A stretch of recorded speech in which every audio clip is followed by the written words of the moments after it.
Sometimes you are going to come across sellers who either don't want to give you the financials to their business or they don't have financials. They have not been keeping up with them.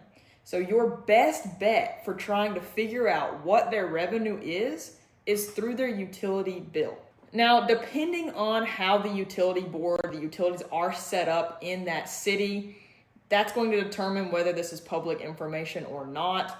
Some utilities, you can go, give them the address, and they'll give you the utility bills for it. In others, it's private information, and the seller is going to have to send you their utility bill. If you get a seller that's not wanting to give you their utility bill, that's a huge red flag. They should totally be willing to give you their utility bill. But we do come across people who simply won't send us the financials, even after we offer to sign an NDA. That's sketchy in and of itself. So the utility bill is kind of your last resort on figuring out what the gross income is. Keep in mind for this example, okay, this is the formula that I use. Some people may have different formulas that they use. Some people may disagree with how I do it. This is how I do it. This is how I teach my students to do it. And this is what's worked for me in the past. Normally, this number can get us pretty close to being accurate. This isn't going to give you the exact amount that a laundromat's making, but it's gonna get you dang close just using some math and plugging these numbers in to a formula. So let's hop into my laptop and I'm gonna walk you guys through the process and give you these formulas to use.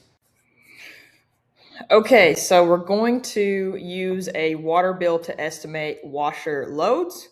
We're gonna say that the average water per load for this example, for what I do, is 30 to 40 gallons per load. Now, the newer the washers, the less water they usually use. So if they're on the older end, let's say 7+ years, get closer to 40. If they're pretty new or it's been retooled recently, use 30. So for this sake, we're going to use 30. Let's say these are newer machines, they're 2 years old. So we got the monthly water usage from the utility bill. And this is the formula we're going to use. We're going to figure out the estimated wash loads by dividing total gallons per month by the gallons per load. So let's say that this water bill that we just got from a seller shows 90,000 gallons a month is being used. We're going to assume, because these washers are only 2 years old, that it's using about 30 gallons per wash. Now, this does vary, but this is going to get you as close as you can. It's not going to be a perfect number that's going to be spot on, but this is going to be enough to be able to rely on it and help you structure an offer and see what it's making based on the utility bill. So we plug those numbers into the formula and we divide 90,000 by 30, and you figure out that this laundromat is doing 3,000 loads a month.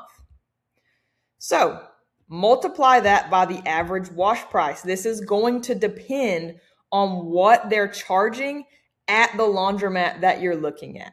So normally it's going to be $3 to $5 per load. I know there are some laundromats in California, for example, charging way more. So just plug your number in here. For this example, I'm going to use a $4 average per load for this. And I'm going to, again, plug this into the formula to figure out what the washer revenue is. So 3,000 loads multiplied by our $4 cost, we're making $12,000 a month.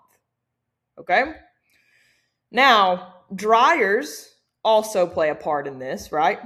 Let me move my screen over here. Now, dryer pricing, US averages 25 cents to 50 cents per 6 to 8 minutes. That can change, so plug in your own number once again. Most users do 2 to 3 cycles per load. So that's $1.50, $2 total for this example. And not everyone, this is a big key, not everyone that uses your washers are going to use your dryers. Let's say about 90% of customers are going to use the dryer.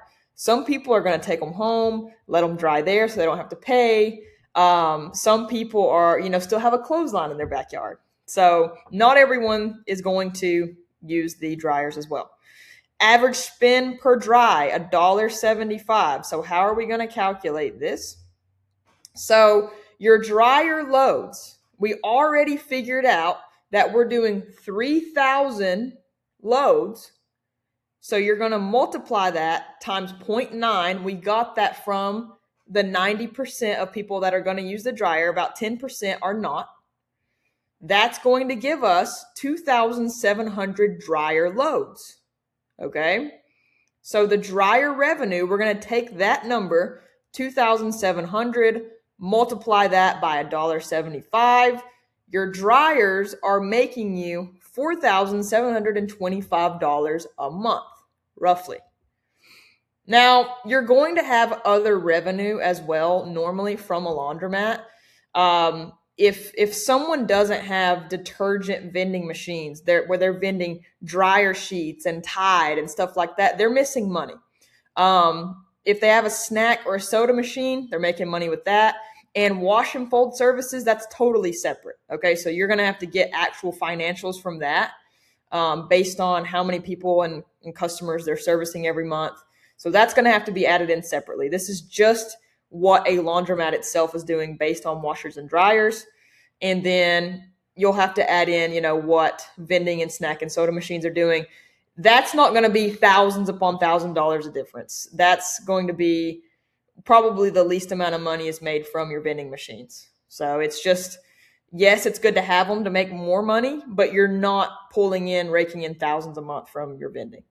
So for this estimate, we're just doing washers and dryers. So total revenue is washer revenue plus dryer revenue. That's giving us $16,725 a month. So that will tell you roughly what the laundromat's bringing in, but you have got to subtract expenses from that number to see your net. Because this revenue, it doesn't matter what someone's making gross annually. If someone tells you their laundromat's making $150,000 gross annually, it doesn't matter if they're spending $200,000 because then they're negative. So I don't care what the revenue is. I don't care what the gross number is. I care about the number after it gets subtracted from that $16,725. So if they have $6,000 worth of expenses every month, I'm going to subtract that from this number, and I know that they're netting $10,725 a month. They're actually taking home that figure. So that is the figure that matters. This is going to help you get close on gross and your revenue. If you found this valuable, I know that you're going to find my school community 10 times more valuable. The link for that is in the description. Check it out. See if it's something you might want to join. We have 10 times more value in that school community than was ever in this video. So check that out. And also, please like and subscribe if you did learn something from this video. That helps me out. And thank you guys for watching, and I will see you next time.